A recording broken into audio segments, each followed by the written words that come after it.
Tu ne peux pas imaginer combien de recherches étranges sont effectuées tous les jours sur Google. Juste pour te donner une idée, la recherche suivante, comment cacher un cadavre, est effectuée sur Google au moins 1000 fois par mois. Et la question comment se défendre face à un homicide est recherchée quasi 2000 fois. Ce sont des recherches plutôt banales, mais il existe des recherches encore plus terrifiantes, comme des audios d'exorcisme, des rituels terribles de cannibalisme ou encore les effets de la drogue crocodile. Si tu es très jeune, sensible ou facilement apeuré, je te conseille de ne pas regarder cette vidéo. Mais si tu veux vraiment le faire, je t'avertis que tu es responsable de tout ce qui va t'arriver si tu décides d'effectuer ces recherches. Si tu as du courage, tu vas découvrir maintenant les 7 recherches que tu ne dois jamais faire sur Google. Les rituels du cannibale de Rothenburg.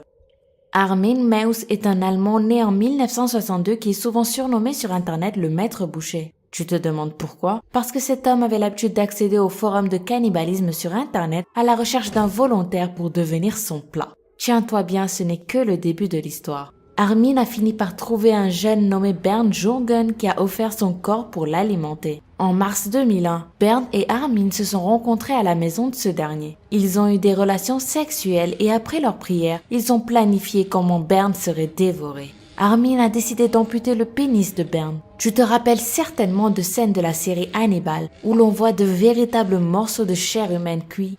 Armin a fait la même chose. Après avoir sectionné le pénis de Bernd, il l'a cuit dans une poêle avec de l'ail et du poivre et ils l'ont ensuite dégusté tous les deux ensemble. Je vais m'arrêter ici car la suite est horrible. Les images de ce rituel ont été enregistrées par Armin. Un conseil, ne cherche pas ça sur Google. Enregistrement macabre. As-tu déjà entendu parler d'un certain Slenderman? Si ce n'est pas le cas, tiens-toi prêt à être terrifié. Slenderman est le nom attribué à une créature horrible qui kidnappe des enfants. Tu n'y crois pas trop? C'est parce que tu ne connais sûrement pas l'histoire de Thomas Neely qui circule sur Internet.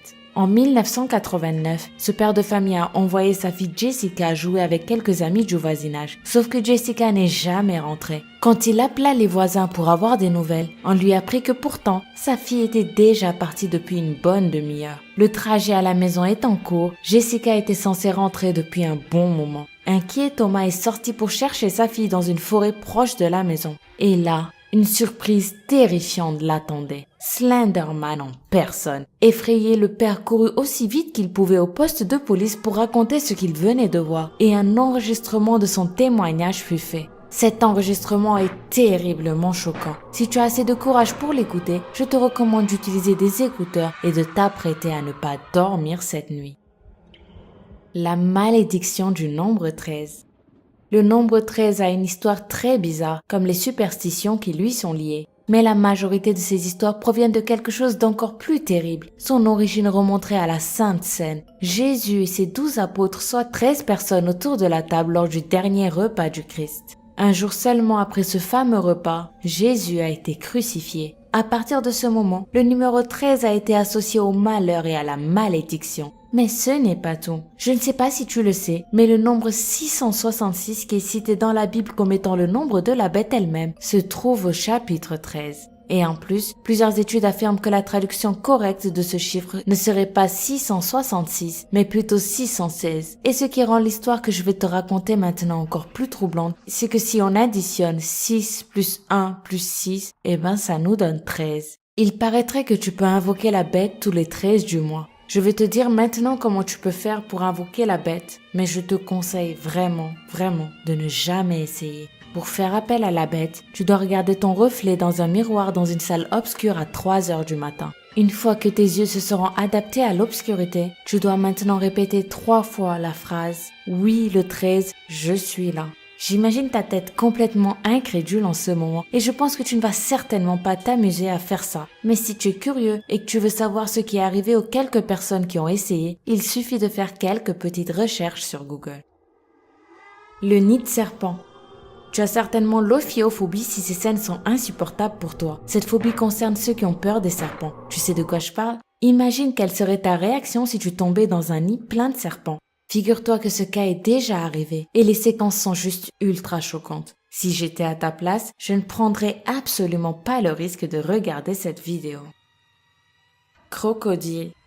As-tu déjà entendu parler de la drogue crocodile? Cette drogue est apparue en 2002 dans l'est de la Russie et de la Sibérie. Elle s'est répandue rapidement de plus en plus auprès des jeunes Russes, surtout ceux issus des classes défavorisées. Ils trouvent dans cette drogue le moyen d'échapper à leur quotidien. Son succès, cette drogue le doit à sa facilité d'acquisition et à son prix très bas par rapport à d'autres drogues comme l'héroïne. Le problème, c'est que cette drogue cause de terribles nécroses. Toute personne qui en consomme seulement une fois devient comme les gens que tu vois dans les films de zombies. L'épiderme et les os des consommateurs sont rongés, troués et gangrénés. Conséquence, l'amputation est bien souvent inévitable. Selon les spécialistes, l'espérance de vie de tous les consommateurs de crocodile serait de 3 ans grand maximum. Certains peuvent même mourir dès la première prise. Les photos de ces personnes sont terriblement choquantes et encore une fois, je te conseille de ne pas chercher à les voir. L'exorcisme d'Anneliese.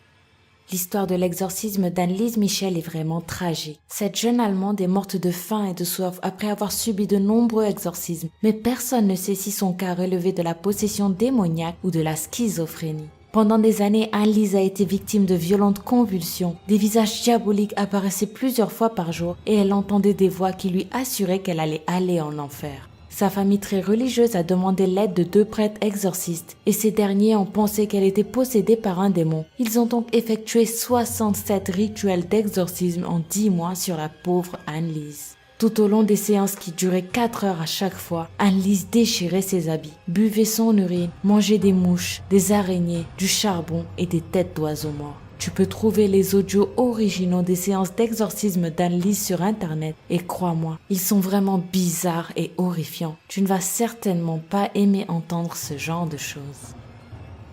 L'édifice Joelma.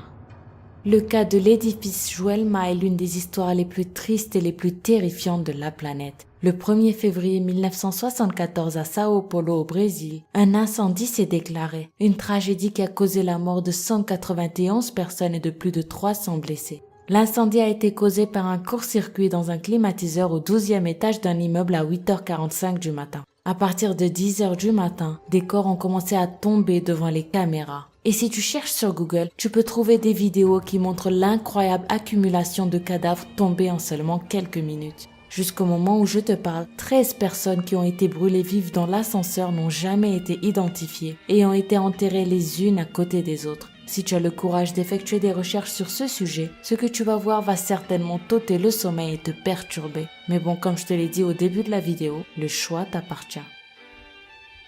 Dis-moi en commentaire si tu as déjà effectué l'une de ces recherches sur Google. Laquelle as-tu eu le courage de faire? Si tu as aimé cette vidéo, n'hésite pas à mettre un gros pouce bleu et je te dis à demain pour une nouvelle vidéo. Bye bye!